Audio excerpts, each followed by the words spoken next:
마테오복음 10장 32절에서 33절. 나를 안다고 증언하면. 누구든지 사람들 앞에서 나를 안다고 증언하면 나도 하늘에 계신 내 아버지 앞에서 그를 안다고 증언하겠다. 그러나 누구든지 사람들 앞에서 나를 모른다고 하면 나도 하늘에 계신 내 아버지 앞에서 그를 모른다고 하겠다.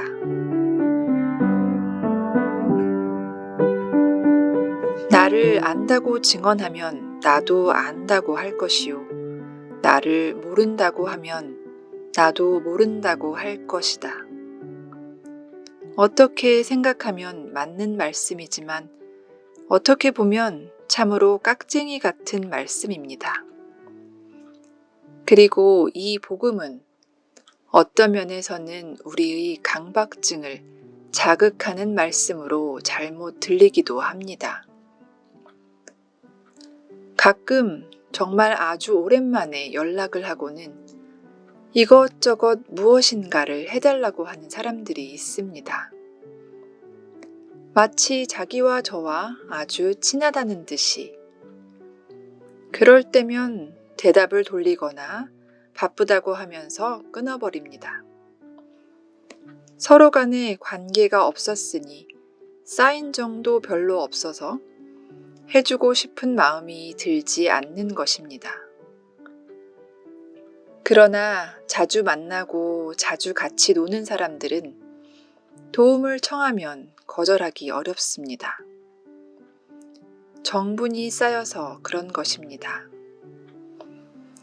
사람도 그러한데 하느님의 마음도 그러하리라 생각됩니다.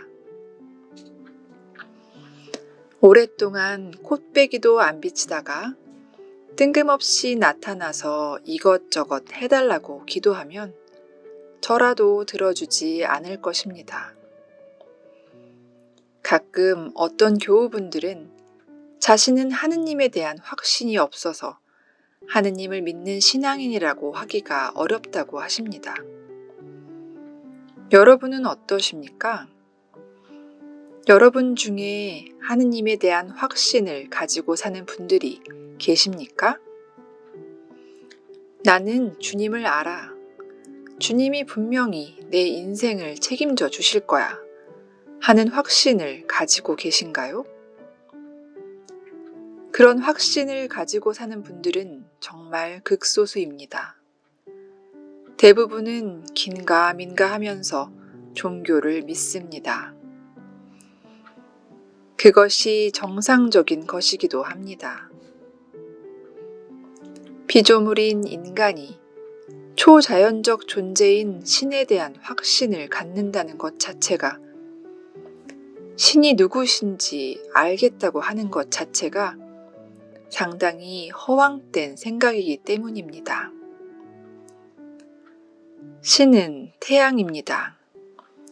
빛의 덩어리인 태양을 바로 볼 수 있는 사람은 아무도 없습니다.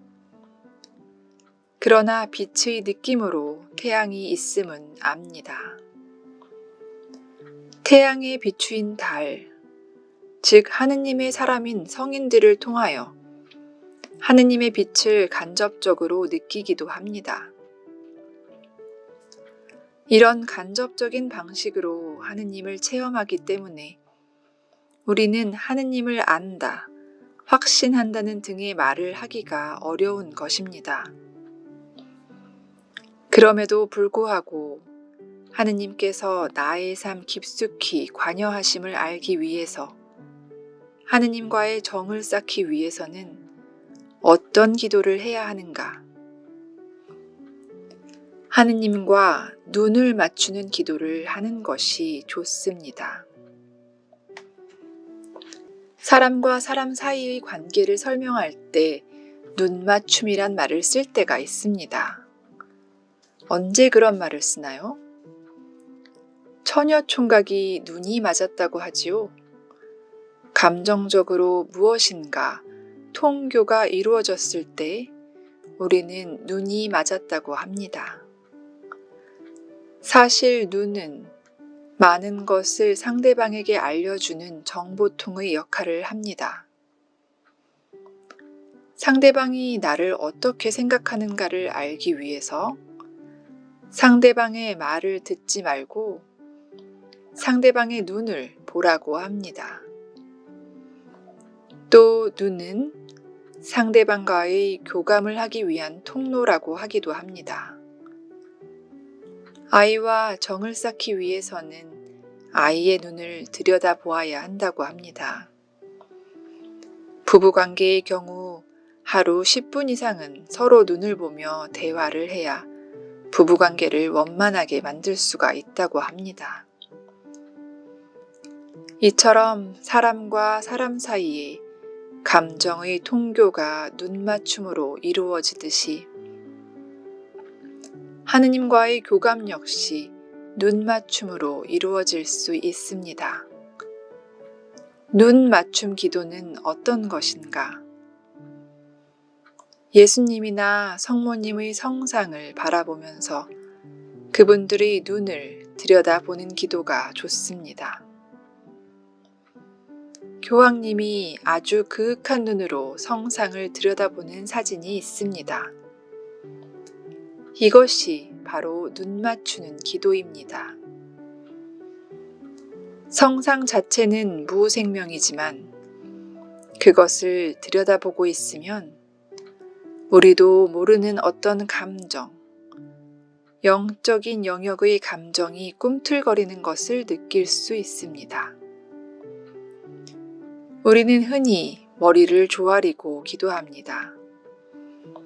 이런 것은 사실 주종 관계에서 하는 기도이지 대화가 가능한 관계나 하느님을 진정한 아버지로 받아들이는 기도는 아닙니다. 여러분께 머리를 조아리는 기도가 아닌 눈을 맞추는 기도를 하시라고 권하고 싶습니다. 이렇게 하루에 10여 분이라도 눈을 맞추신다면 나중에 하느님께서 우리를 보시고 아는 사람이라고 하시겠죠?